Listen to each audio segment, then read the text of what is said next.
আসসালামু আলাইকুম। তাজমহল গল্পের সূচনা পর্ব। আপুরা, আপনাদের কাছে একটা সাজেশন চাই। আমার বিয়ে ঠিক হয়েছে আমার এক প্রতিবেশী আন্টির ছেলের সাথে। তারা বংশগত বড়লোক, আগেও বড়লোক ছিল, এখনো বেশি, এখন আরও বেশি। ছেলেটা ক্লাউড ইঞ্জিনিয়ার, বেশ পয়সা হয়েছে তারও। আমরা আগে নিম্ন মধ্যবিত্ত ছিলাম। আমার বাবা তখন 10,000 বেতনে চাকরি করত একটা ফ্যাক্টরিতে। আমরা 6 ভাই বোন কি কষ্টে বড় হয়েছি তা বলার বাইরে। তখন এই আন্টি আমাদের পছন্দ করলেও ওনার ছেলেটা আমাদের দু চোখে দেখতে পারতো না। আমাদের বাড়িতে তখন টেলিভিশন ছিল না। তাদের বাড়িতে বাংলা সিনেমা দেখতে গেলে সে এমনভাবে ঘাড় বাঁকিয়ে চলে যেত, বলতো যে লজ্জায় অপমানে মাথা হেঁট করে চলে আসতাম। তখন ছোট ছিলাম, তাই অত আত্মসম্মানবোধ ছিল না। ছেলেটা না থাকলেই আমি আর আমার বোন ওদের বারান্দার দরজা ঠেলে ঠুলে টিভি দেখতে মেঝেতে বসে যেতাম। সে যাতে সিনেমা শেষ হওয়ার আগে না আসে তার জন্য দোয়া করতাম। অবশ্যই হুট করে চলে এলে আবারও একই চোখ রাঙানি, ঘাড় বাঁকানো, বৃদ্ধাঙ্গুলি ও মধ্যমা ঘষে তুড়ি বাজিয়ে ইশারা করত বেরিয়ে যেতে। তার মা থাকলে কিছু বলতো না, তখন চোখ দিয়ে ইশারা করত।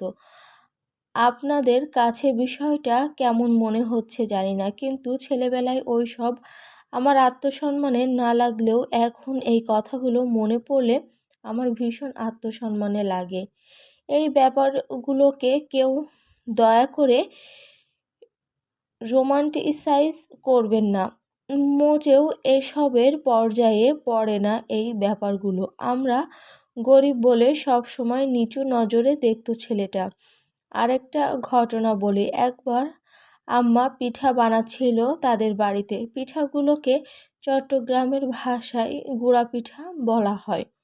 তার মা ডেকেছিল পিঠা বানিয়ে দিতে। আমিও সাথে ছিলাম। তখন ক্লাস 3 নাকি 4-এ পড়ছি। আমিও পিঠার লতি পাকাচ্ছিলাম। চালের গুঁড়ার কাই নিয়ে হাতের তালু দিয়ে পিঁড়িতে হালকা করে ঘষে ঘষে লম্বা করে পাকানো হয় লতিটা। তারপর সেটাকে ছোট ছোট করে কেটে তৈরি হয় গুঁড়া পিঠা। ছেলেটা হুট করে এলো। আমাকে আর আম্মুকে দেখে তার মায়ের উদ্দেশ্যে বলল, এগুলো আর খাওয়া যাবে? কথাটা শুনে আম্মুর কেমন লেগেছিল জানি না, কিন্তু আমি অতটুকুন একটা মেয়ে ছিলাম, আমার বড্ড অপমানে লেগেছিল। তার মা অবশ্য তাকে চলে যেতে বলে আম্মুর সাথে হেসে হেসে কথা বলছিল যাতে আম্মু মনে কষ্ট না পায়। আরও একটা ঘটনার কথা বলি। তার এক চাচুর বিয়ে হচ্ছিল। প্রায় 15-16টা আলাদা আলাদা পরিবার নিয়ে ছিল আমাদের গোটা সিদ্দিক বাড়ি। গ্রামের বাড়ি আসলে যেমন হয় আর কি। গোটা বাড়িতে যতগুলো মেয়ে ছিল সবার জন্য গায়ে হলুদের শাড়ি কেনা হয়েছে। আমার আম্মু টাকা দিতে পারেনি বলে আমরা 3 বোন শাড়ি পরতে পারিনি। সেদিন আমার বোন দুটো খুব কেঁদেছিল, কিন্তু আমি ছোট হয়েও কিভাবে যেন কাঁদিনি সেদিন। তবে গায়ে হলুদের বিরিয়ানি খাওয়ার পর যখন আমি আমার আপুদের সাথে অনুষ্ঠান দেখতে গেলাম, ওই ছেলেটা আমাদের মুখের উপর ছাদের দরজাটা বন্ধ করে দিল, কারণ ছাদেই অনুষ্ঠান হচ্ছিল। পরদিন সকালে আমাদের কেউ কেন দেখেনি সেটা নিয়ে যখন কথা হচ্ছিল, তখন আম্মু বলল ওরা ঘুমিয়ে পড়েছিল। কিন্তু আমি জানি আমার 2 বোন কত কেঁদেছে সেদিন। আরও একটা ঘটনার কথা মনে পড়ল। আমাদের গ্রামের বাড়িতে এক দাদা ভাইয়ের মেজবান হচ্ছিল। তখন তেরপালে বসিয়ে খাওয়াচ্ছে বাচ্চা ছেলে মেয়েদের, যারা বেশি ছোট তাদের, মানে যাদের বয়স 5-6 বছর তাদের, কারণ তারা চেয়ারে বসলে টেবিল ছুঁতে পারবে না। আমাদের বয়সী যারা ছিল সবাইকে টেবিলে বসে খাওয়ানো হচ্ছে, কিন্তু ওই ছেলেটা কি করলো, আমাদের ওই চেয়ারে বসে খেতে দিল না, আমাদের ত্রিপালে বসে খেতে দেওয়া হলো, ছুঁড়ে ছুঁড়ে ডাল ভাত দেওয়া হলো। বিশ্বাস করুন, ওই সব মনে পড়লে আমার কি যে কষ্ট হয়।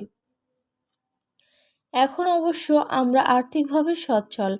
ওই ছেলেটা আমার ভাইয়াদেরকে একদম পছন্দ করতো না। একবার মেজো ভাইয়াকে ক্রিকেট খেলার স্ট্যাম্প দিয়ে পিটিয়েছিল। আম্মু মেজো ভাইয়ার পিঠে দাগ দেখে সারা রাত চুপিসারে কেঁদেছে, যাতে ওরাও কান্নার আওয়াজ না শোনে। বিচার নিয়ে যাওয়ার আমার চাচ্চুর গায়ে পর্যন্ত হাত তুলতে চেয়েছিল ছেলেটা। এখন আমার বড় ভাইয়া মেজো ভাইয়াকে সবাই সমীহ করে। তার সাথে ভাইয়াদের এখনো তেমন সখ্যতা নেই। ঈদ কোরবানির ছুটিতে দেখা হয়, তখন কথাবার্তা হয়। তারা হয়তো কল্পনাও করেনি আমাদের পরিবার কখনো উঠে দাঁড়াবে আর্থিকভাবে।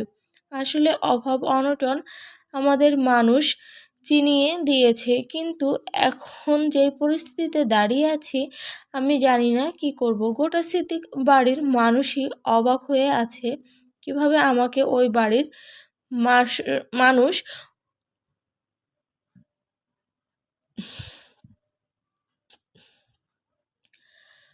বউ করে নিয়ে যেতে চাইছে সেটা ভেবে। এখনো সবাই মনে করে আমরা ওদের যোগ্য না। আম্মা আব্বা তো এক কথায় রাজি বিয়েতে, কিন্তু আমি জানি না আমি কি করব। আমি বোধহয় এই গোটা পৃথিবীতে আল্লাহর কোনো সৃষ্টির কে এতটা ঘৃণা করি না যতটা ওই ছেলেটাকে করি। আমি কিভাবে বলবো এই বিয়েটাতে আমি রাজি না। আসলে বিয়ের কথাবার্তা এমনভাবে চলছে যে আমার মতামত দেওয়ার জায়গাটা পর্যন্ত নেই কোথাও। দাদিমা আমার মন খারাপ দেখে বলল, ছোটবেলায় অনেকের খাসলিয়ত খারাপ থাকে, বড় হতে হতে ঠিক হয়ে যায়। ওই রকম লোকেরা বউ ভালোবাসে বেশি। বিশ্বাস করুন, দাদিমার কথায় আমার একটুও শান্তি লাগছে না। যারা নিজেদের মানুষকে সম্মান দেয় কিন্তু অন্যদেরকে সম্মান না দিয়ে রীতিমতো আতঙ্কে রাখে, অপমানিত হওয়ার ভয়ে সে কোনো মানুষের কাতারে পড়ে না। অন্তত আমার তা মনে হয় না। খেয়াল করে দেখলাম বড় ভাইয়া মেজো ভাইয়া একদম রাজি নেই। ছোট ভাইয়া এসব ব্যাপারে তেমন একটা মাথা ঘামায় না। কিন্তু কাল বড় ভাইয়াকে দেখলাম আম্মুকে প্রশ্ন করছে আমি ওই ছেলেকে বিয়ে করতে রাজি কিনা। অবশ্য আম্মু বলল ওর আর কি পছন্দ অপছন্দ, নিজের কি খেতে ভালো লাগে সেটা পর্যন্ত বলতে পারে না ওই মেয়ে। ভালোই তো হচ্ছে, আমার সামনে থাকবে, আমি ওর ভালো মন্দ চোখের সামনে দেখব। আমি গত কয়েক রাত একদম ঘুমাতে পারছি না, বুঝে উঠতে পারছি না কিভাবে না বলবো। কারণ আমার একটা না গোটা সিদ্দিক বাড়ি, এমনকি গোটা পাড়া কাঁপবে। সবাই মনে করবে আমি বেশি পেয়ে গেছি বলে হজম করতে পারছি না। আমাকে কেউ পরামর্শ দিয়ে সাহায্য করুন। পোস্টটা করার ঘন্টাখানেকের মাথায় ভাইরাল হয়ে গিয়েছি। এক একজন এক এক ধরনের মন্তব্য করছে। শাইনা একজনের মন্তব্য দেখে থমকে গেল। আপনার পোস্ট দেখে বোঝা যাচ্ছে আপনি ভীষণ নম্রভদ্র। কারণ আমি হলে পোস্টে এই পোস্টে ওই ছেলেকে আরো জঘন্য জঘন্য গালি দিতাম। বড় বোন হিসাবে একটা সাজেশন দেই, যার আসল রূপ খারাপ সময়ে দেখে ফেলেছেন তার সাথে সারা জীবন কাটানোর মতো জঘন্য সিদ্ধান্তটা নিয়েন না। বিয়েটা ভেঙে দিন। You deserve better. Make the right decision. সে উইল বেস্ট উইশেস। শাইনা বুকে সাহস সঞ্চয় করলো। এবার সে বলে দেবে সবাইকে। বাইরে ঝিরিঝিরে বৃষ্টি। সেই রাত 7 দিন আগে শেষবার সূর্যের দেখা মিলেছিল। টানা বৃষ্টির পর আজ একটু থেমেছে। কাল পরশু পর সূর্যের দেখা মিলতে পারে। দাদিমা বারান্দা থেকে ডাক দিলেন, শানু, ফেরিওয়ালা এসেছে, কি যেন কিনবি বলেছিলি। দাদিমা তাকে শানু বলে ডাকে। শাইনা ধীর পায়ে ঘর থেকে বেরিয়ে এলো। উঠোনে পা দিতেই কানে ভেসে এলো, এই চুড়িগুলো খুব সুন্দর। শাইনা আবার গায়ে হলুদের দিন পরবো আমরা কনেপক্ষ। পাশ থেকে হাসতে হাসতে একজন বলল, আমরা বরপক্ষ। চারপাশের চাচিরা হঠাৎ গুঞ্জন তুলে ফিসফিস করতে লাগলো। শায়নাকে ঘিরে কিছু বলছে, কিন্তু স্পষ্ট কিছু শোনা যাচ্ছে না। শায়না থমকে গেল। কিছু বোঝার আগেই মা এসে তার হাত ধরে টান দিলেন। চল, এখানে এসেছিস কেন? শায়না ভুরু কুঁচকে তাকালো। আমার কিছু সেফটি পিন কিনতে হবে। মা কড়াভাবে বললেন, পরে কিনিস, এখন আয়। কিন্তু শায়না গেল না। নিজেকে ছাড়িয়ে নিয়ে বলল, ফেরিওয়ালার আর আসবে না। ওদের কাছ থেকে সস্তায় জিনিস পাওয়া যায়। তুমি ঘরে যাও, আমি আসছি। সে মায়ের হাত ছাড়িয়ে সামনে এগিয়ে গেল। পায়ে স্যান্ডেল নেই, পায়ের আঙুলের ফাঁকে বালি লেগে আছে। সে সেফটি পিন কিনল। কাচের চুড়ির দিকে হঠাৎ চোখ আটকে গেল। লাল সবুজ 2 ডজন চুড়ি কিনে ফেলল। ঠিক তখনই ছোট চাচি ছুটে এসে মাথার ওড়নাটা টেনে কপাল ঢেকে দিলেন। তারপর ইটের স্তূপের পেছনে নিয়ে গিয়ে তাকে আড়াল করে রাখলেন। শায়না অবাক হয়ে বলল, তোমাদের সমস্যা কি?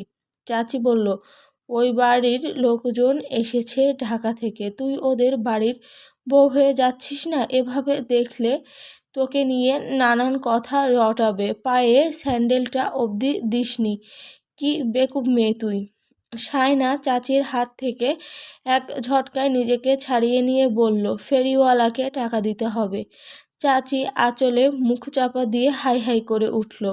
কারণ উঠোনে এসে থামা চকচকে কালো গাড়িটার দরজা খুলে নামলো একজন লোক। কালো ব্লেজার, টানটান টাই, চকচকে স্যুট বুটে মোড়া। মনে হচ্ছে সিনেমার কোনো রাশভারী চিত্রের আগমন। শায়না ফেরিওয়ালাকে জিজ্ঞেস করলো, হাতে আপাতত টাকা পয়সা নেই। টিউশনির বেতন পেতে ঢের দেরি। দাদির পেকে যাওয়া চুল আছে, নেবেন?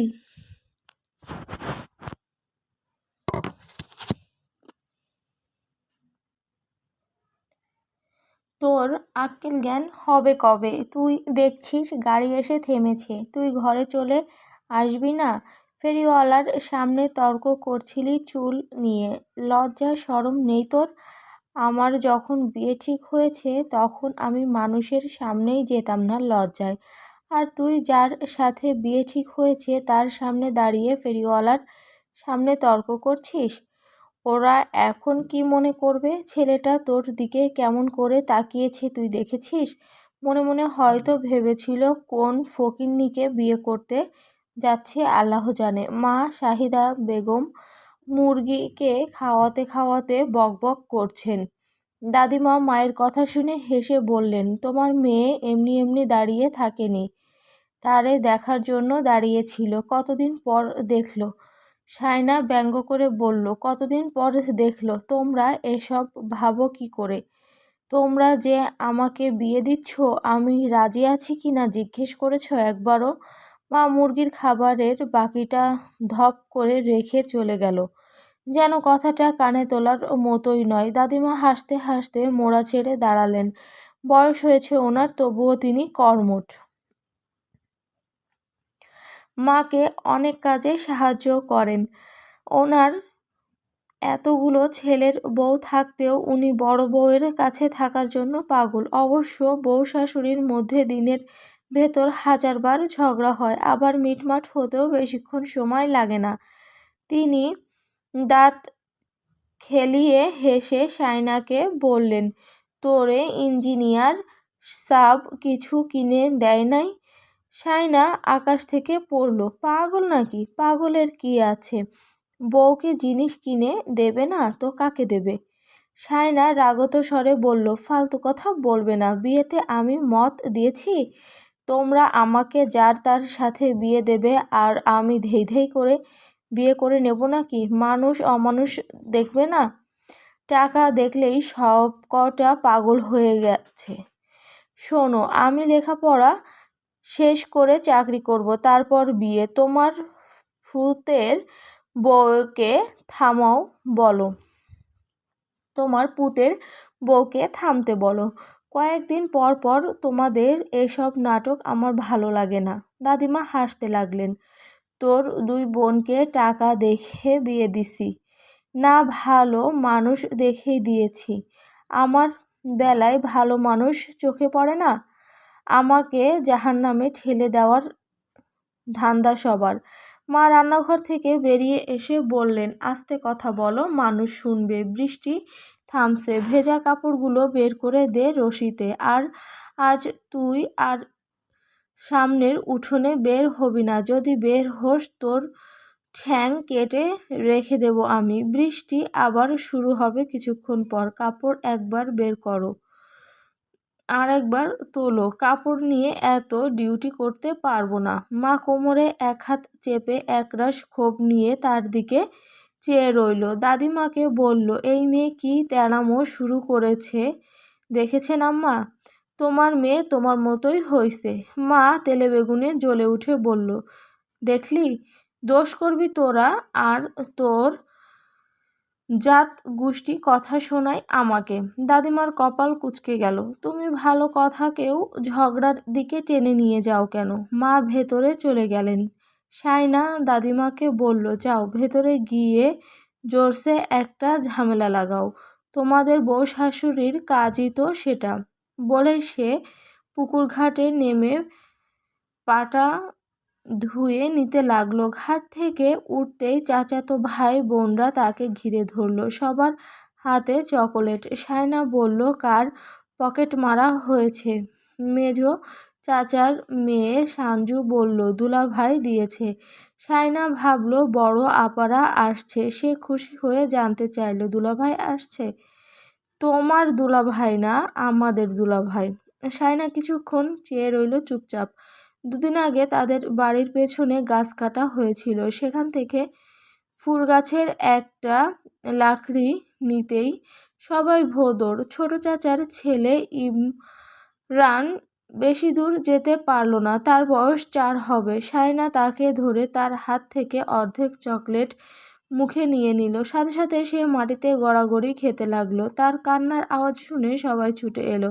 সায়না ততক্ষণে লাপাত্তা। মুখ থেকে চকলেটটুকু থু করে ফেলে দিল মাটিতে। চকোলেট কে এনেছে সেটা মনে পড়ার পর বড় ভাবি এসে বলল, সায়না তোমার জন্য ওই বাড়ি থেকে চকলেট পাঠিয়েছে। লন্ডন থেকে এসেছে, ফেলে দাও না আবার।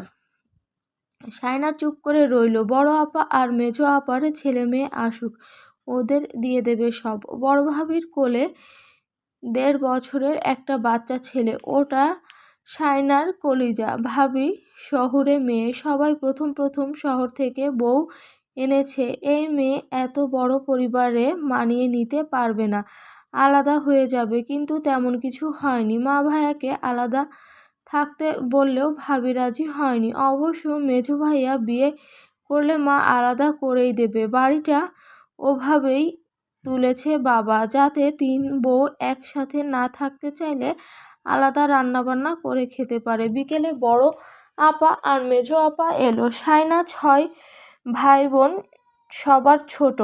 তার 3 ভাই বড়, তারপর বড় আপা আর মেজো আপা যমজ। বড় আপার জন্মের 8 ঘন্টার মাথায় জন্ম নিয়েছিল মেজো আপা। তাদের 2 বছর পর সায়নার জন্ম। বয়স এখন 21 চলছে। আপনাদের 18-19 বছর বয়সে বিয়ে হয়ে গেছে। আপাদের 18-19 বছর বয়সে বিয়ে হয়ে গেছে। সায়নাকেও মা বিয়ে দিয়ে দিত, কিন্তু ভাইয়ারা রাজি ছিল না। মেজো ভাইয়া বলল, ও সবার ছোট, পড়াশোনা করতে চাইলে করুক, ভালো পাত্র পেলে পরে বিয়ে দিয়ে দেব। যদিও সায়নার ইচ্ছে ছিল সে পড়াশোনা শেষ করে কিছু একটা করবে, কিন্তু মায়ের বিশ্বাস, ভাইরা বিয়ে করে নিলে তাদের সংসার হয়ে গেলে বোনদের আর দেখার সময় নেই। তাই তিনি চান ছোট 2 ছেলে বিয়ে করার আগেই মেয়ে বিয়ে দিয়ে ঝামেলা মুক্ত হতে। বড় আপা আর মেজো আপা এলে সায়নার খুব আনন্দ হয়, কিন্তু এবার হচ্ছে না। সবাই এসেছে তার বিয়ের কথাবার্তা বলতে। তাদের কথা শুনে শাইনার মন আরও খারাপ হয়ে গেল। বড় দুলাভাই একদম মাটির মানুষ, আম্মা যা দেবে তাই খাবে। লবণ মরিচে দিয়ে পানিতে বসিয়ে খেতে দিলেও কোনো অভিযোগ করবে না। খুব শান্ত গোছের ভদ্রলোক, পেশায় একজন ব্যবসায়ী। আপার শাশুড়ির গাড়ি আপার শ্বশুরের গাড়ি গ্যারেজ আর কাপড়ের দোকান ছিল। দুলাভাই এখন সেসব সামলায়, আর্থিকভাবে বেশ সচ্ছল, আপাকে সুখী রেখেছে। মেজ আপার স্বামীও ভালো, পেশায় একজন ব্যাংকার। ওনার মতো এত মিশুক হাসিখুশি মানুষ আর দুটো হয় না। অবশ্য আপা আর দুলাভাইয়ের বিয়েটা যখন হয়েছে তখন দুলাভাই একটা শু ফ্যাক্টরিতে চাকরি করত। ওদের প্রেমের সম্পর্ক ছিল। আব্বা প্রেম টেম বোঝেন না। ছেলেটার মা বাবাকে ডেকে এনে আপাকে তুলে দিয়েছিলেন কিছু লোকজন খাইয়ে। আপার সংসারটা আব্বাই গুছিয়ে দিয়েছে একটু একটু করে। এখন দুলাভাই যথেষ্ট ভালো পদে চাকরি করে, মাইনেটা বেশ ভালোই পায়। আপা বিলাসিতা করতে পারে। সবাই মিলে রান্নাঘরে বসে কথাবার্তা বলছিল। রান্নাঘরটা বড়সড় আছে বেশ। সবাই মোড়া পিঁড়ি চেয়ার মাদুর যা পেয়েছে সব নিয়ে বসে গল্প জুড়ে দিয়েছে। শাইনা দরজার পাশে দাঁড়িয়ে চুপচাপ সবার কথা শুনতে লাগলো। শাইনার অবাক লাগলো এই ভেবে আপারা ভুলে গেছে ওই বাড়ির ছেলে তাদের কত হেয় করে বেড়াতো, তাদের কত ছোট করত, কত অপমান করত। আজ তাদের সব হয়েছে, কিন্তু ওই ছেলে তাদের ভিখারির মতো দূরছাই করত। এমনকি তাদের দেখলেই গলা পরিষ্কার করে থুথু ফেলতো শব্দ করে। শাইনার গলার কাছে কান্না দলা পাকিয়ে রইল। ভাবি তাকে দেখা মাত্রই বলল, ভেতরে আসো। বড় দুলাভাই বলল, কি রে শানু, ভেতরে আয়। তুই তো একটা সালাম দিয়ে কোথায় পালিয়ে গেলি? তোর জন্য সন্দেশ এনেছি, আয়। মেজো আপা বলল, আয় বস এখানে। শায়না বলল, আমার গোসলের সময় হয়ে গেছে। বড় আপা বলল, বিয়ের কথাবার্তা হচ্ছে শুনে তুই তো দেখছি অনেক শুকিয়ে গিয়েছিস। মা তার দিকে তাকালো, আবার চোখ সরিয়ে নিল। শায়নার বড় দুঃখ হলো, তার চোখ মুখ দেখে কেউ কি বুঝতে পারে না তার কতটা কষ্ট হচ্ছে? দরজার পড়লে একটা দরকার পড়লে একটা রিক্সা চালকের সাথে তার বিয়ে দিত। দিনে এনে দিনে খাবে, তবুও ওই ছেলেটা নয়। ওই ছেলেকে সে কত ঘৃণা করে কাউকে বলে বোঝাতে পারবে না। এত ঘৃণা নিয়ে সে কিভাবে সুখী হওয়ার ভান করবে? আব্বু এলো বাজার থেকে, থলে ভর্তি বাজার করতে পারলে আব্বুর আনন্দের শেষ নেই। মেয়েরা আসবে শুনে বাজার করতে গিয়েছিল 10টা নাগাদ। আপা আর দুলাভাইরা এসে আব্বুকে সালাম করলো। আব্বু মেয়ে আর মেয়ের জামাইদেরকে দেখে খুশিতে কথা হারিয়ে ফেলেছে। আপাদের পেয়ে আব্বু গল্পগুজবে মজে গেল। দাদিমা হঠাৎ করে বলল, ওই দেখো বড় দুটোকে নিয়ে গল্পে মজে আছিস দেখে ছোটটা গাল ফুলিয়ে দাঁড়িয়ে আছে। আফসার সাহেব শায়নার দিকে তাকালো, সাথে সাথে সে দ্রুত সেখান থেকে চলে গেল। আব্বু সশব্দে হাসছেন এটা বলে। মেয়েটার এত রাগ। শায়না ঘরে এসে চুপচাপ বসে রইল। বড় আপা এলো কিছুক্ষণ পর, তারও কোলেও একটা দুধের বাচ্চা, আপার দ্বিতীয় সন্তান। শায়না বড় আপাকে দেখে চোখ দুটো ওড়না দিয়ে চেপে মুছে নিল। বিছানায় শোয়ার ব্যবস্থা করে দিল।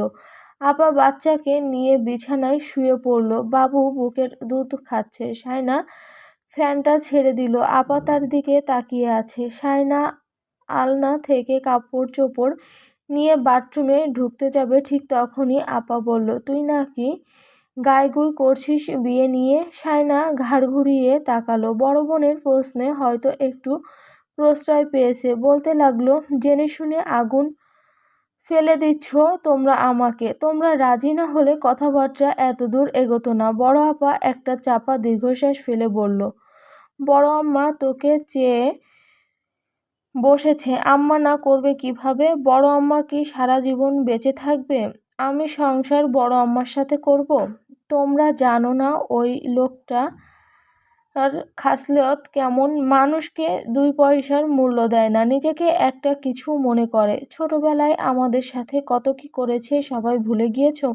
বড় ভাইয়ার গায়ে হাত তুলতে চেয়েছে, মেজো ভাইয়াকে মেরেছে, মসজিদ থেকে ফেরার সময় সেজো ভাইয়াকে ধাক্কা মেরে রাস্তার পাশে ফেলে দিয়েছিল, চাচ্চুর দিকে তেড়ে এসেছিল লাকড়ি নিয়ে। আমরা কেন, তার বাড়ির মানুষই তো তাকে দেখে আতঙ্কিত হয়ে যায়। বড় আম্মার সাথেও তো ওই ছেলে ভালো কথাবার্তা বলে না, মা ছেলের সম্পর্ক ওরকম হয়। সেই ছেলের সাথে তোমরা আমার বিয়ে কি করে ঠিক করলে? বলতে বলতে শায়নার গলার আওয়াজ বড় হয়ে গেল। তার গলার আওয়াজ শুনে মেজো আপা এসে গেছে ঘরে। মেজো আপার পেছনে আম্মা এসে দাঁড়িয়েছে, এক হাত কোমরে রেখে কপাল কুঁচকে তার কথা শুনে যাচ্ছিল। কথা বলা শেষ হতেই শায়না মাকে দেখল, বলল, ওই দেখো কেমন করে তাকাচ্ছে। আমি কিছু বলতেই পারি না, এভাবে তাকাবে, তারপর আমাকে চুপ করিয়ে দেবে। আমি সবার ছোট, তাই সবাই যা বলবে তাই সঠিক, শুধু আমি ভুল। মা মেজো আপাকে ডিঙিয়ে এসে হিসিয়ে বলল, ওই প্রস্তাব আমি দিছি, তোর বাপ দিছে। ওরা দিছে প্রস্তাব? তোর বড় আম্মা আর বড় আব্বা দিছে। আমি মানুষগুলার মুখের উপর না বলবো কেমনে? তোর সাহস থাকলে তুই গিয়ে বলে আয়। মেজো আপা বলল, আম্মা শান্তভাবে কথা বলো, তোমার ছোট মেয়ে না, ও ভয় পাচ্ছে, এটা স্বাভাবিক, ওর কথায় তো ভুল নেই। শানু, কাঁদিস না, আমরা কথাবার্তা বলতেই এসেছি।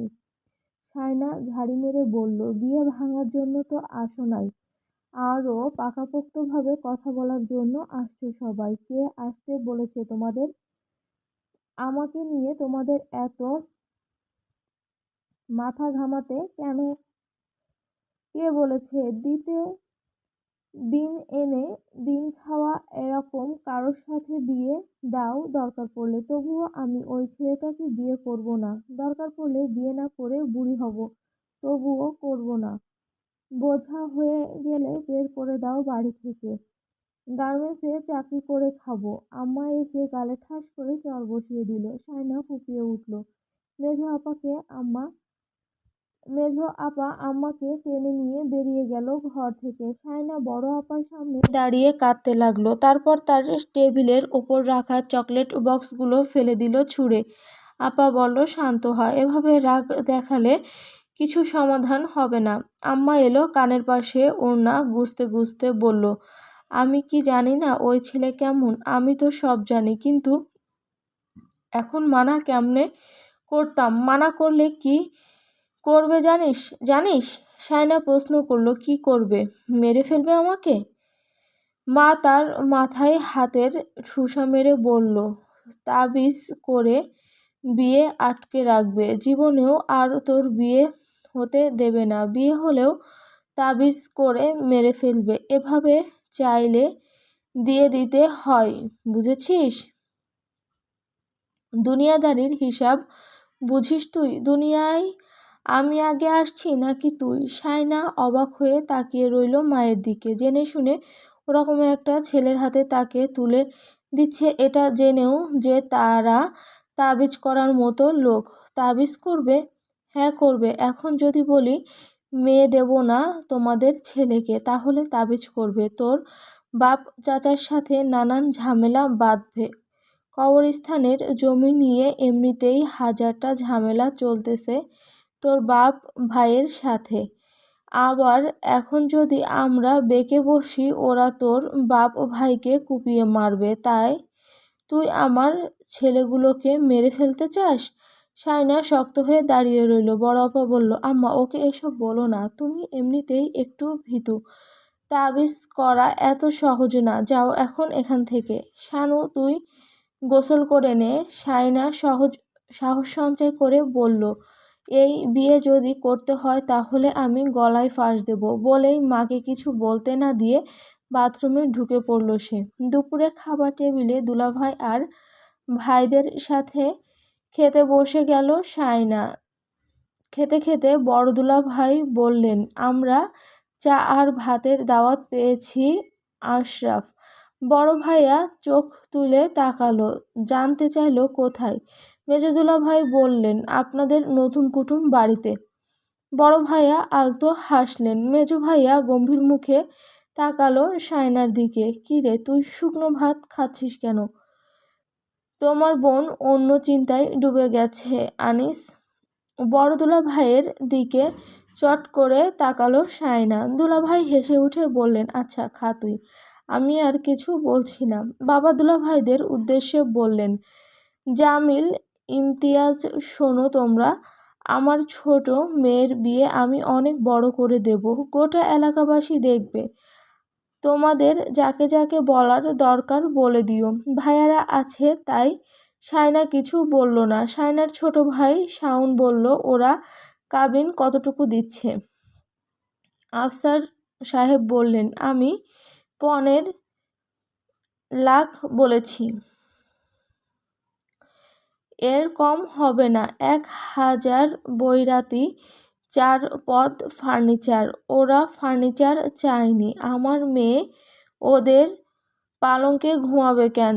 আমি যখন অভাবগ্রস্ত ছিলাম তখনও 2 মেয়েকে ফার্নিচার দিয়েছি, তাই বলেছি ফার্নিচারও দেব। আনিস বলল, ওরা যখন বলেছে ফার্নিচার নেবে না তখন তোমাকে ফার্নিচার দিতে হবে কেন? ওদের কি টাকা পয়সার অভাব যে বউকে ফার্নিচার দিতে পারছে না?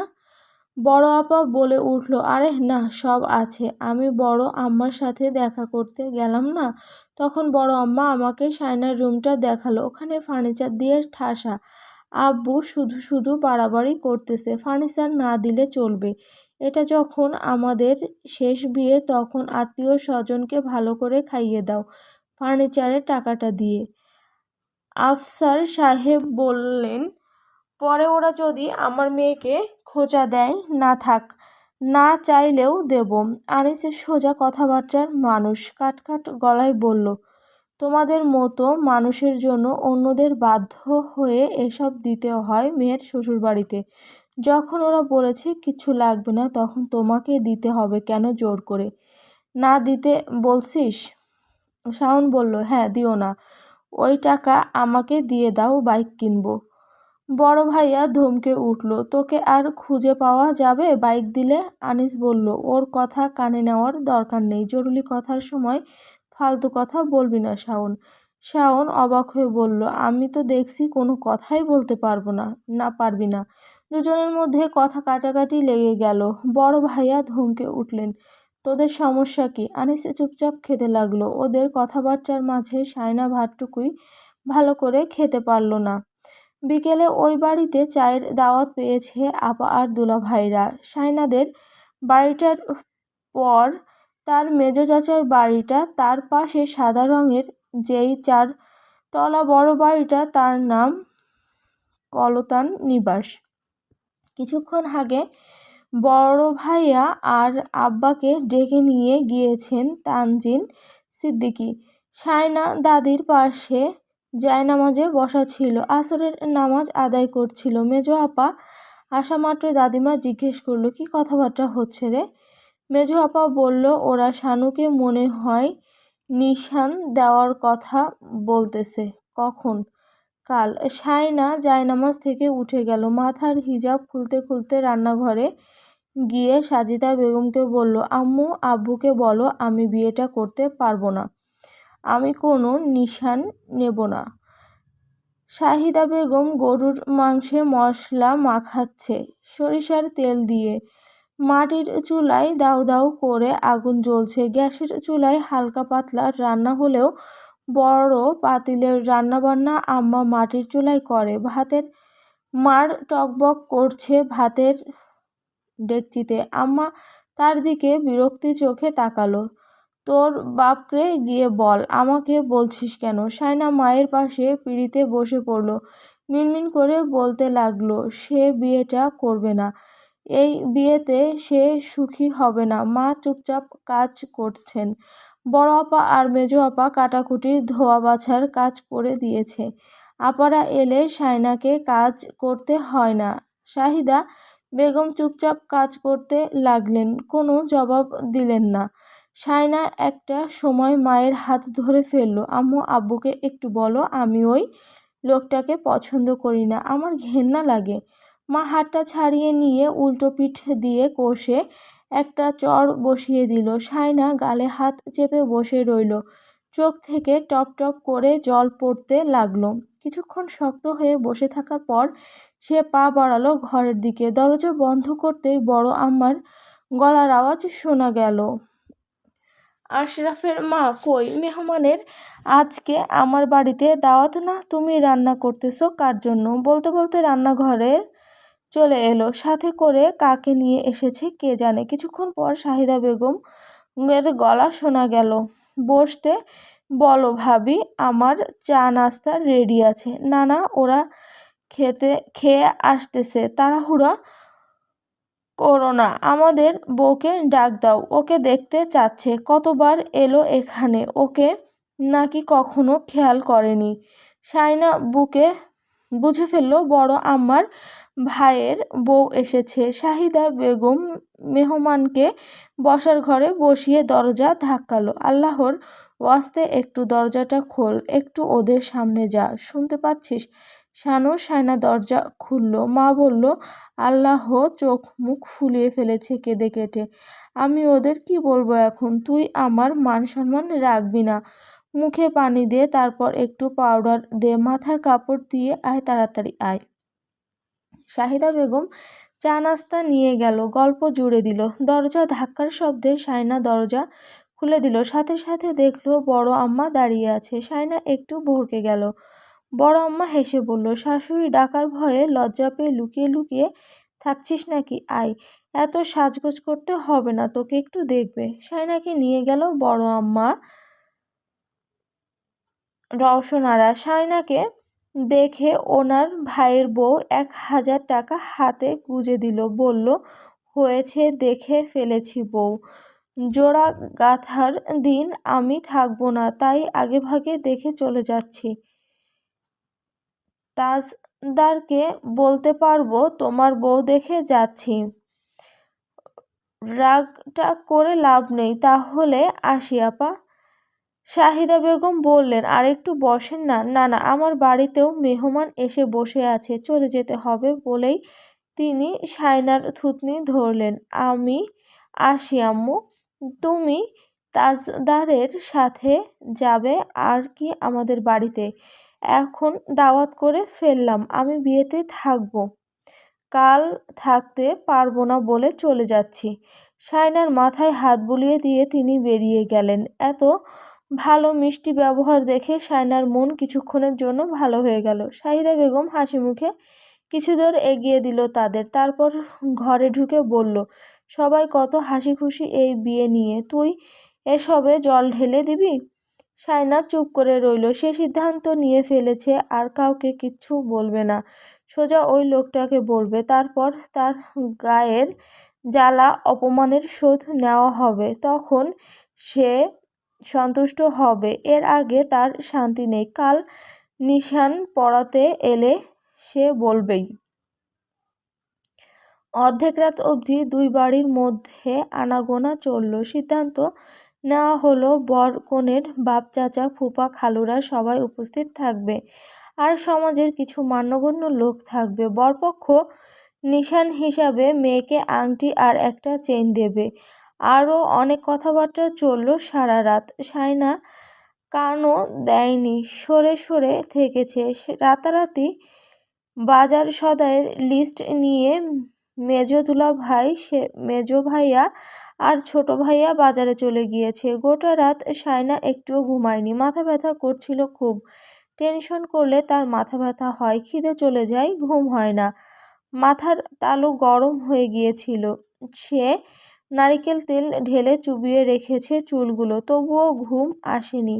সকাল 9টার দিকে তার জন্য শাড়ি নিয়ে এসেছে ওই বাড়ির মেয়েরা। সায়নার সমবয়সী মেয়েটার নাম তিতলি, সে সম্পর্কে সায়নার ননদ হবে। তিতলি আগে ঘন ঘন তার সাথে কথা বলতে আসতো।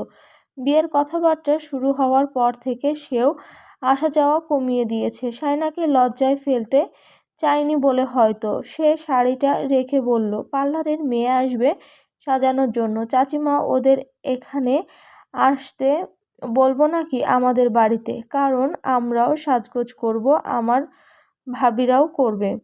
শাইনা চুপ করে রইল। সাদিয়া বেগম বলল, শারমিলা আর সাবরিন কি বলে দেখো। বড় বোন শারমিলা বলল, তোমাদের বাড়ি বলো,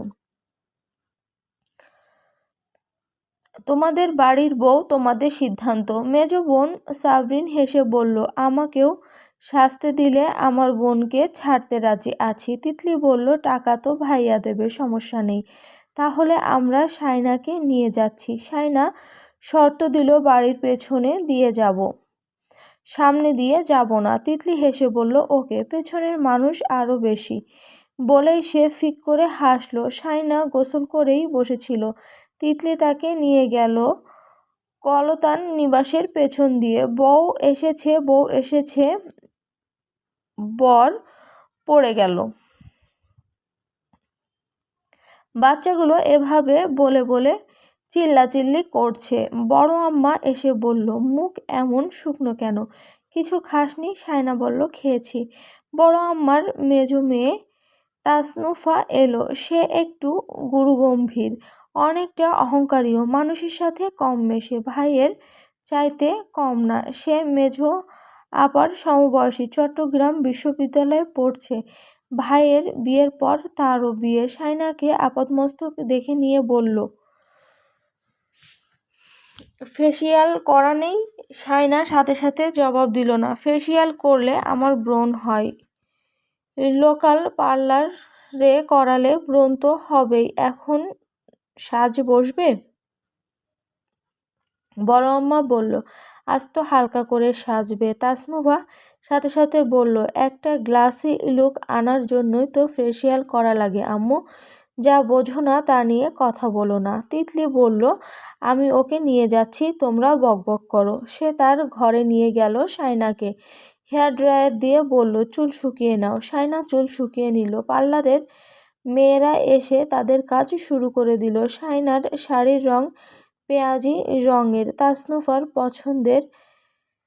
শায়নাকে সাজানো হলো। শায়না অপেক্ষা করছে কবে তাজদার সিদ্দিকীর সাথে তার দেখা হবে। জীবনেও সে কথা বলেনি ওই লোকটার সাথে, এবার বলবে। আর একটা কথা দিয়েই সে তার সারা জীবনের অপমানের শোধ তুলে নিবেই। বাবুর্চি এসেছে। আফসার সাহেব। উঠোনের একপাশে বড় বড় পাতিলে খুন্তি নাড়ছে বাবুর্চিরা। চট্টগ্রামের ভাষায় তাদের বড়শি বলে। এত রান্নার আয়োজন বাড়িতে করা সম্ভব নয় বলে আশরাফ বলেছে বাবুর্চি ডাকতে। সকাল থেকেই তাদের রান্নাবান্নার কাজ শুরু হয়েছে। হঠাৎ করে সিদ্ধান্ত নেওয়ায় অনেককে দাওয়াত করতে পারেনি শাহিদা বেগম। তবে শায়নার ফুপা ফুপু, মামা মামি, খালা খালুরা এসেছে, এতেই বাড়ি ভরে গেছে। বড় আম্মা শায়নাকে মিষ্টি দই খাইয়ে গেছেন সাজগোজের পর। তাসনুফা এতেই খেপেছে। শায়নার লিপস্টিক নাকি সরে গিয়েছে তাই। বাড়ির অন্যান্য বউরাও শায়নার মতো করে সাজলো। সবাই সাজগোজ নিয়ে এত আগ্রহী, বিষয়টা অবশ্য শায়নার মন্দ লাগেনি। কিন্তু মেজাজ খারাপ থাকায় সবটা বিরক্ত লাগছে। সাজগোজ করার পর তিতলির ঘরে বসিয়ে রাখা হলো তাকে। ঘরে বসেই সে তিতলির দৌড়াদৌড়ি ছোটাছুটি দেখছে। বেচারি ভালো করে সাজতেও পারছে না, কারো পাঞ্জাবি, কারো ঘড়ি, চশমা খুঁজে দেওয়ার জন্য। তাসনুভাও বড় বোন আছে, তার নাম তাসনিম। উনি আপাদের অনেকটা বড় হবে। দু একবার এসে শায়নাকে দেখে গেলেন। শায়না যা বুঝলো, উনি আর তাসনুফা একদম রাজি নেই এই সম্বন্ধে। শায়না এটাও বুঝে গেল, এই বাড়িতে বউ হয়ে এলে সে ন্যূনতম সম্মানটুকুও পাবে না। এই বিয়ে সে মরে গেলেও করবে না। আফসার সাহেব বাইরে প্যান্ডেল রেখেছেন, সেখানে ছোটখাটো খাবার দাবারের আয়োজন হয়েছে। বেলা 3টের দিকে শায়নাকে তাদের বাড়িতে নিয়ে আসা হলো। মেহমানরা এসে তার সাথে দেখা করছে। খালাম্মারা বলছে, তোকে তো এখন ওই বাড়ির বউয়ের মতনই লাগছে। ছোট খালাম্মাকে দেখে শায়না নিজেকে আটকে রাখতে পারল না, কারণ ছোট খালাম্মা তার আরেকটা মা। খালাম্মা তাকে জড়িয়ে ধরে কানে কানে বলল, কাঁদিস না, বিয়ের পর ইউরোপ আমেরিকা ঘুরতে পারবি, ছক্কা মেরে দেখিয়েছিস। শায়না ফোঁপাতে লাগলো, শক্ত কণ্ঠে বলল, তোমরা সবকটা লোভী, এই লোভে আমার জীবনটা শেষ। ছোট আম্মা হকচকিয়ে গেল। বেশ কিছুক্ষণ পর বড় মামা এসে মাকে ডাকলেন। মা সাড়া দিয়ে বলল, বলতেছি ভাইজান। তিতলি ভিডিও কল নিয়ে ছোটাছুটি করছে। মসজিদ থেকে কল এসেছে, শায়নাকে নিয়ে আসো এখানে। জায়নামাজ বিছিয়ে বড় মামা বসে আছেন দাদিমার ঘরটাতে। শায়নাকেও সেই ঘরে আনা হলো। মামিরা মামার পাশে বসিয়ে দিল তাকে। মামা তার মাথায় হাত রাখলেন। মামার সামনে একটা ফোন, সেখানে ভিডিও কলে টুপি পরা কাউকে দেখা যাচ্ছে। মামা কাঁপা কাঁপা কণ্ঠে উচ্চারণ করলেন, বিসমিল্লাহির রহমানির রহিম, আল্লাহর নামে শুরু করছি, তিনি পরম করুণাময় ও অসীম দয়ালু। আজ এই পবিত্র দিনে আল্লাহর সন্তুষ্টি ও শরীয়তের বিধান মোতাবেক তাজবিউদ্দিন সিদ্দিকী ও রওশন আরা চৌধুরীর যোগ্য দ্বিতীয় পুত্র তাজদার সিদ্দিকী সাহেবের সাথে আফসার সিদ্দিকী ও শাহিদা খাতুনের আদরের কনিষ্ঠা কন্যা মোসাম্মদ শায়না মমতাজকে 15 লক্ষ টাকা দেনমোহর নির্ধারণপূর্বক শরীয়ত মোতাবেক এবং সাক্ষী ও অভিভাবকদের সম্মতিতে বিবাহ দিলাম। মোসাম্মদ শায়না মমতাজ, আপনি তাজদার সিদ্দিকী সাহেবকে এই মোহরানায় স্বামী হিসেবে গ্রহণ করতে সম্মত হলে বলুন।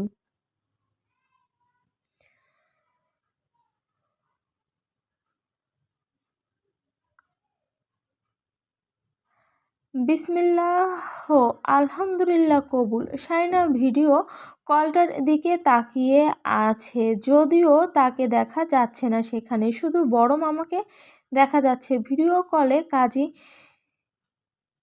বরের পিতা আর বরকে দেখা যাচ্ছে। মসজিদে অবস্থানরত সবাই জোড়া গাথার নাম করে সবাই আকত পড়িয়ে দিচ্ছে। শায়নার নিঃশ্বাস কেঁপে উঠল। ওদিকে ভিডিও কলে সবাই অপেক্ষারত। কাজী সাহেব তাড়া দিচ্ছেন। বড় আপা পেছনে এসে শায়নাকে ধরা মাত্রই শায়না হু হু করে কেঁদে উঠে বলল, আমি এই বিয়ে করব না।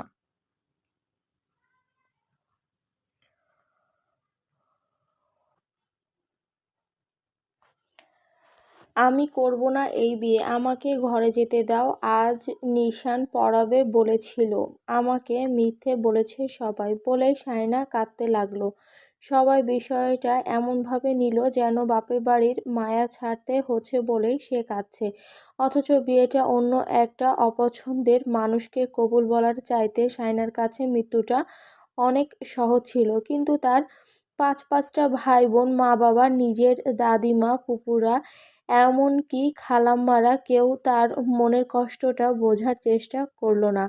সে অসুখী হলে এরাই আবার বলবে যে সেই সংসার করতে পারছে না। ভিডিও কলটা কেটে গেছে। তিতলি আর তাসনুভা ফোন নিয়ে ছোটাছুটি করছে, তারা ঘামছে।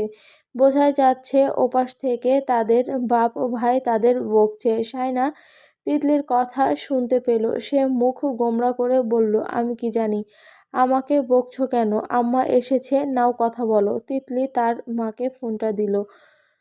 রওশনারা চোখের চশমা খুলে ফোনটা কানে চেপে ধরে বড় ছেলেকে বললেন, হ্যাঁ আমি দেখছি, তোর আব্বাকে মাথা ঠান্ডা করতে বল। মেয়েরা বিয়ের দিন অনেক ভয়ে থাকে, তাই ভুলভাল বকে। এদিকে শায়না বেগমের উপর চড়াও হয়েছে আশরাফ। মসজিদের ভেতর দুই পক্ষের মধ্যে তর্ক-বিতর্ক লেগে যাচ্ছে। তাজদার উঠে চলে যাচ্ছিল, সবাই শান্ত করিয়ে রেখেছে। এতগুলো মানুষের সামনে কোণে কবুল বলতে চায়নি, বিষয়টা ভীষণ অপমানজনক। রওশনারা ফোন কেটে শায়নার পেছনে এসে বসলো, বলল, ওসব কথা মুখে আনিস না, মসজিদে ঝামেলা লেগে যাচ্ছে। শেষ মুহূর্তে এসে আর ঝামেলা করিস না। শায়না জবাব দিল না।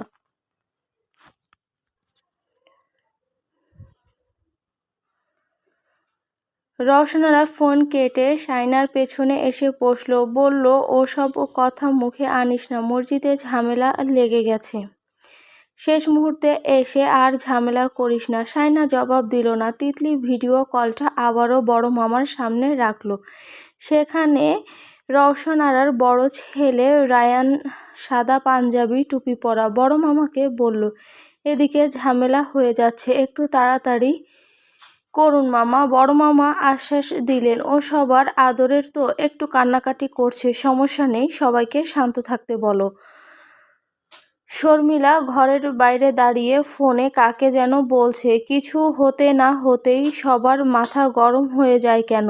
ওকে জানাইছে নিশান পড়ানো হবে, এখন আকত পড়ানো হচ্ছে শুনে ও কাঁদবে না? আশ্চর্য! পরিস্থিতি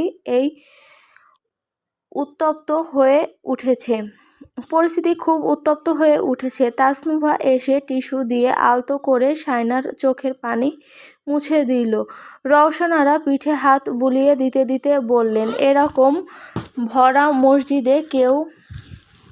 মজলিসে কেউ বিয়ে করব না, এত আয়োজন করেছে তোর আব্বু। তোর বড় মামা যা বলছে তাই বল। আশরাফের মা কোথায়? শাহিদা বেগম বললেন, আমি এখানে। ভাবি, এখানে আসো, এদিকে আসো, মেয়ের পাশে থাকো। এমন সময় মাকে দরকার পড়ে। মেয়েকে একটু সাহস দাও, এমন দূরে দূরে কেন তুমি? বড় মামা ভিডিও কলে আছেন। শাহিদা বেগমের দিকে তাকিয়ে বললেন, হয়েছে নাকি ওকে সেখানে নিয়ে যাবে? শাহিদা বেগম বলল, দাঁড়াও, আমি দেখি। তিনি শায়নার পাশে বসে পিঠে আলতো করে হাত রাখতেই শায়না গা ঝাড়া দিল। শাহিদা বেগম বললেন, নইলে তোকে ওরা এসে নিয়ে যাবে, ওখানে বিয়ে পড়াবে।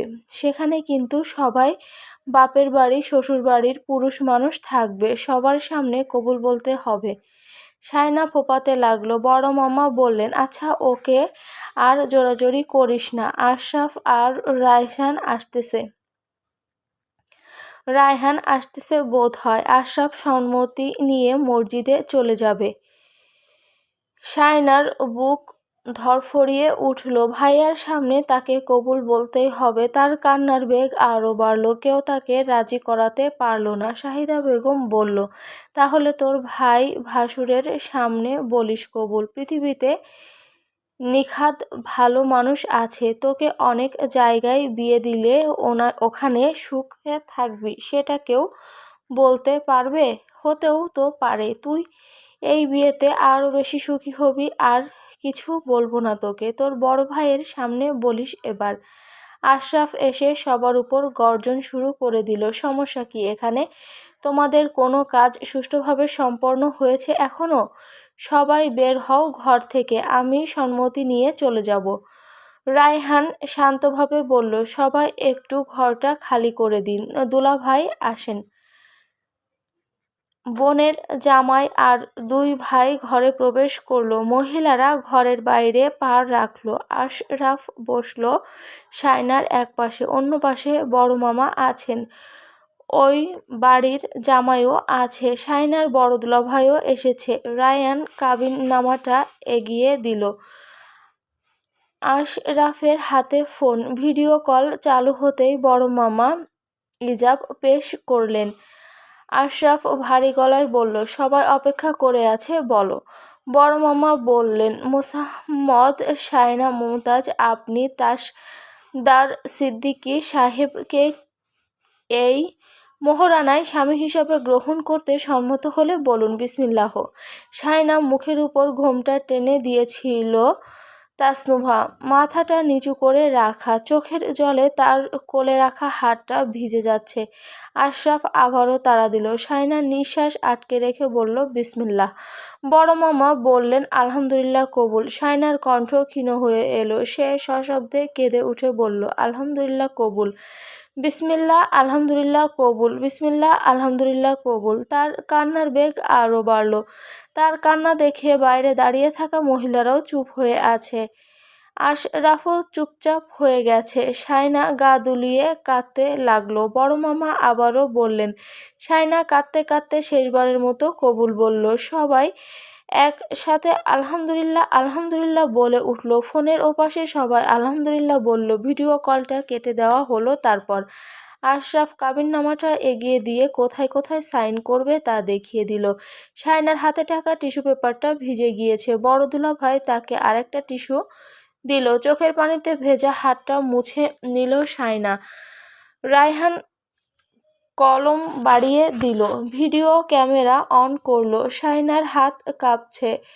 আশরাফ বলল, আস্তে আস্তে লিখে দে। শাইনা এলোমেলো ভাবে স্বাক্ষর করে দিল। ইচ্ছে করলো তার এই কাগজে তার পাশে থাকা নামটা মিথ্যে করে দিতে, কাগজটা ছিঁড়ে কুটি কুটি করতে, চিৎকার করে বলতে যে বিয়ের সম্মতি মন থেকে আসে না সেটা বিয়ে নয়, সে মানে না। কাবিননামায় স্বাক্ষর নিয়ে ভাইয়েরা চলে গেল। শাইনাকে ঘরে নিয়ে আসা হলো। ইতিমধ্যে নানান কথা রটে গেছে চারপাশে। আপারা সব শুনে মা চাচি খালাদের বকছে। সব কথা কানে নিতে হবে কেন? রটে যাওয়া কথাগুলো এরকম যে শাইনা এই বিয়েতে রাজি নেই, কারণ তার জন্য কারোর সাথে কিছু আছে, অন্য কোথাও পছন্দ আছে। তার মা বাবা ওই ছেলের কাছ থেকে ছাড়িয়ে তাজদারের সাথে বিয়ে দিচ্ছে বলে কাঁদছে।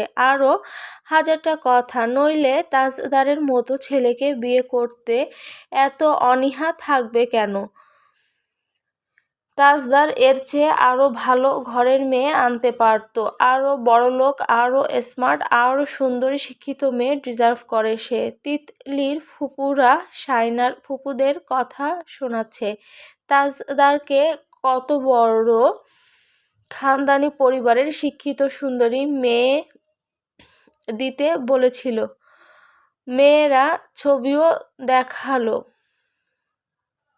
মেয়েটার ছবিও দেখালো। বলল, একদম আমাদের বাড়ির মেয়েদের সাথে মিলে যেত এই মেয়েকে বউ করে আনলে। কিন্তু ভাবি জেদ ধরেছে শাইনাকেই বউ বানাবে। কিন্তু সেই মেয়ে এত নাটক করে কেমনে? তাজদার তাকে বিয়ে করতে রাজি হয়েছে এই তো বেশি। আমার ভাইপো লাখে একটা। ওর মাকে কিসের ভূতে ধরেছে আল্লাহ জানে। কারো কথাবার্তা শুনল না। শাইনার খালাম্মা বলল, আপা এসব শুনলে মেয়েটা কষ্ট পাবে। আমার বোনঝিও কম কিসে, ও পড়াশোনা শেষ করতে চেয়েছে, এখনো সবে অনার্স সেকেন্ড ইয়ারে ফাইনাল পরীক্ষাটা দিয়েছে। বয়স 22-23 চলছে। দেখতে টেকতে তো মন্দ না। ওকেও আমরা ভালো ঘরে বিয়ে দিতে পারতাম। আনিসের এক বন্ধু তো নিয়ে যেতে চাইছিল। শাশুড়ির বদনাম শুনে আমার আপা আর কথাবার্তা আগায়নি।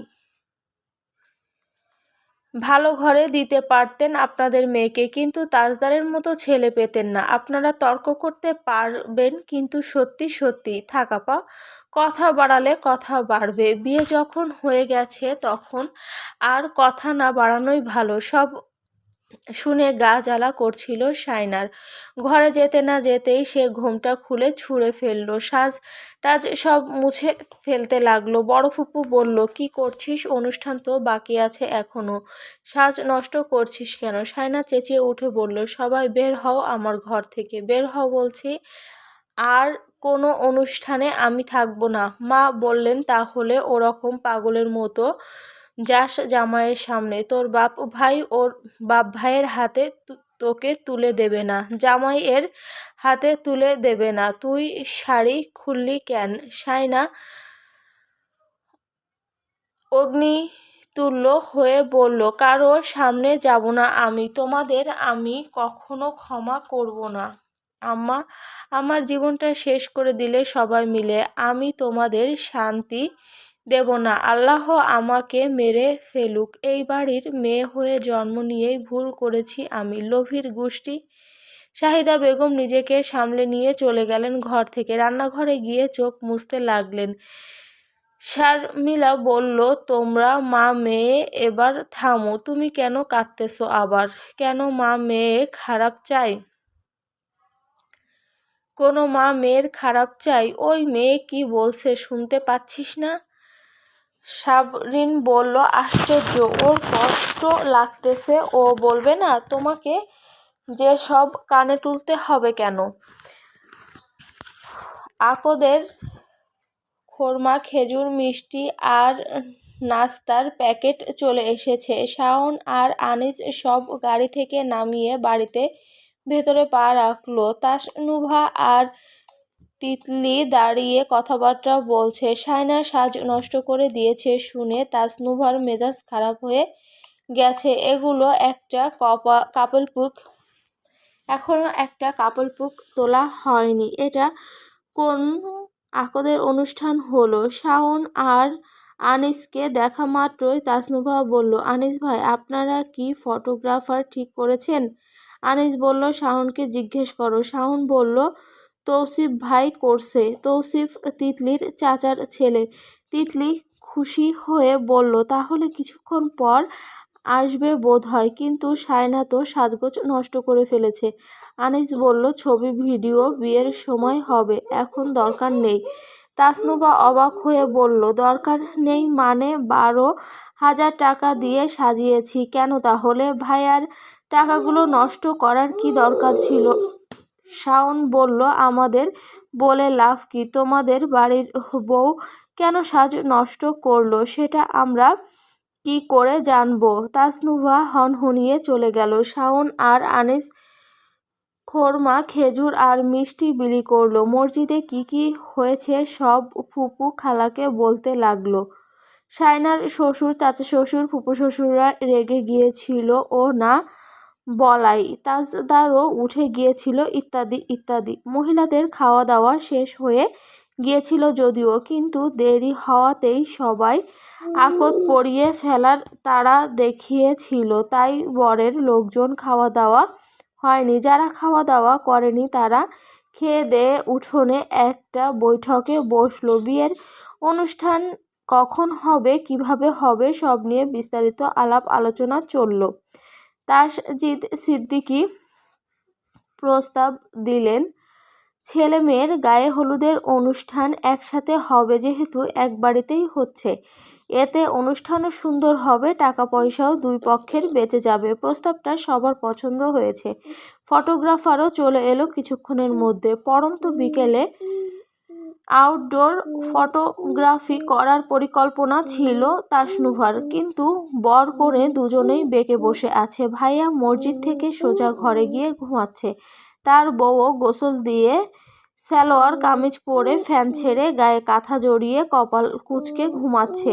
সে কারো মুখও দেখতে চায় না। অবশ্য এসব শুনলে মুরব্বিরা খারাপ কিছু বলবে, তাই সিদ্ধান্ত নেওয়া হলো ওরা দুজনেই একটু আরাম করে নিক, তারপর রাতে ওই বাড়ির ছাদে সুন্দর করে ছবি টবি তোলার আয়োজন করা হবে। ছেলেমেয়েরা আনন্দ উল্লাস করবে ওদের ভাই আর ভাইয়ের বউ নিয়ে।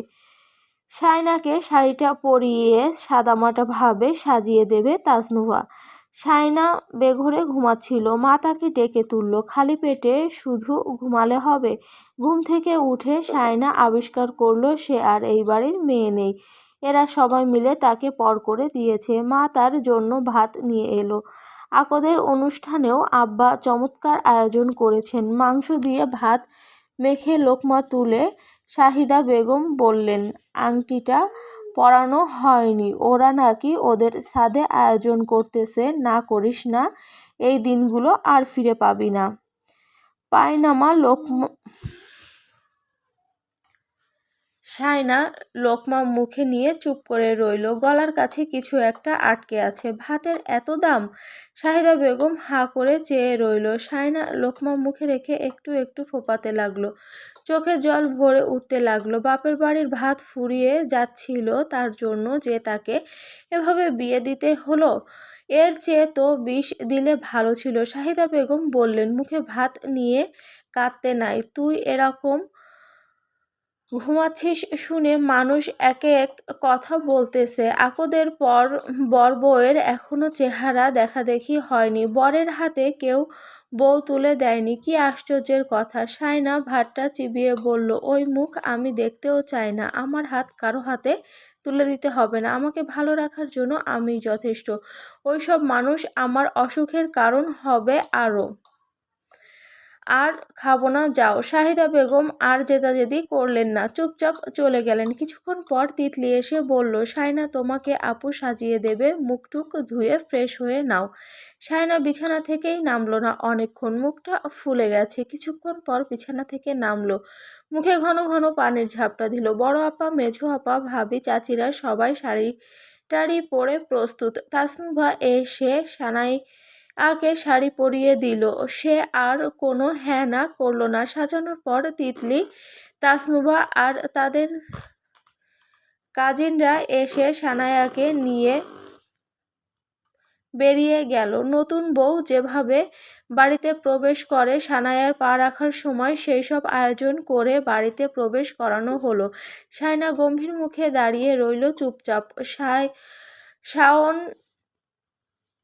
আরা বলল, মুখ এভাবে গম্ভীর করে রাখতে নেই, একটু হাসি মুখে থাক। মানুষকে বলবে আমি কি বউ আনলাম। একটুকু হাসে না। দাদিমা বলে উঠলেন, ছেলের বউকে তুই করে বলতে নেই, ও এখন পাশের বাড়ির মেয়ে নেই। রওশনারা হাসলেন। আচ্ছা আর বললাম না। তিতলি, যা ওকে নিয়ে যা ছাদে। ছেলে মেয়েতে ঠাসা, সবাই কাজিন। বউ আসা মাত্রই সবাই একসাথে হইচই করে উঠল। স্প্রে ছুড়ল, ফুলের পাপড়ি ছুড়ল। বউয়ের প্রবেশ পথটি সবাই মিলে সুন্দর করে ফুল দিয়ে সাজিয়েছিল। শায়না ফুলের পাপড়ির উপর হেঁটে ছাদে পা রাখল। হঠাৎ আলোর ঝলকানি এসে তার মুখে পড়ল। গরম লাইটের আলোয় সে চোখ কুঁচকে ফেলল। লাইটটা আরো কাছে আসতেই শায়না মুখ ঘুরিয়ে দাঁড়ালো। শক্ত করে তিতলির হাত চেপে ধরে বলল, লেন্সটা খুলে ফেলবো তিতলি, আমার চোখ জ্বলছে। তিতলি কিছু বলবে তার আগেই সবাই হো হো করে উল্লাসে ফেটে পড়ল। তো সিপ পেছন থেকে বলল, পারফেক্ট টাইমে এন্ট্রি। শায়না ধরে রাখা হাতটা ছেড়ে দিয়ে চোখ খুলে তাকালো। সামনে পাহাড়ের মতো দাঁড়িয়ে তাজদার সিদ্দিকী। সেই অহংকারী দাম্ভিক চেহারা, চোখ দুটো নিস্পন্দ অথচ তীক্ষ্ণ, শক্ত চোয়াল, ঠোঁটের কোণে একটা হালকা বাঁক। এটাই তুচ্ছ তাচ্ছিল্যের একমাত্র চিহ্ন। এমন চেহারা দেখে হাসতে ভয় হয় আর কাঁদতে লজ্জা। এই লোকটা বেশ ভালো করে জানে সে কতটা ঘৃণার চোখে দেখে তাকে। না জানলেও শায়না এখন যেভাবে তাকিয়ে আছে তাতে তা স্পষ্ট বোঝা যাচ্ছে।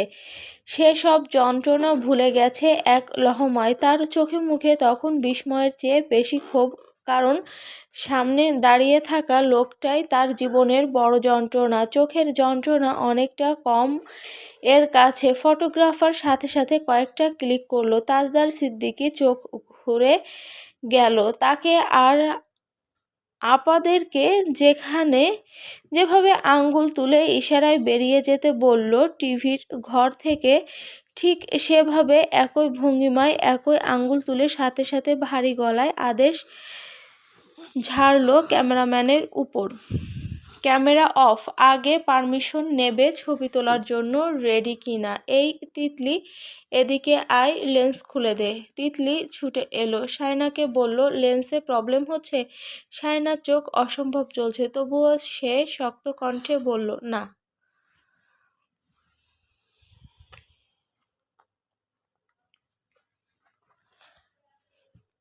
হ্যালো বন্ধুরা, পরবর্তী পার্ট খুব তাড়াতাড়ি আসবে, তো সবাই অপেক্ষায় থাকো। আর চ্যানেলটি যারা এখনও সাবস্ক্রাইব করনি তারা পরবর্তী পার্ট দেখার জন্য চ্যানেলটি সাবস্ক্রাইব করে রেখো। ধন্যবাদ।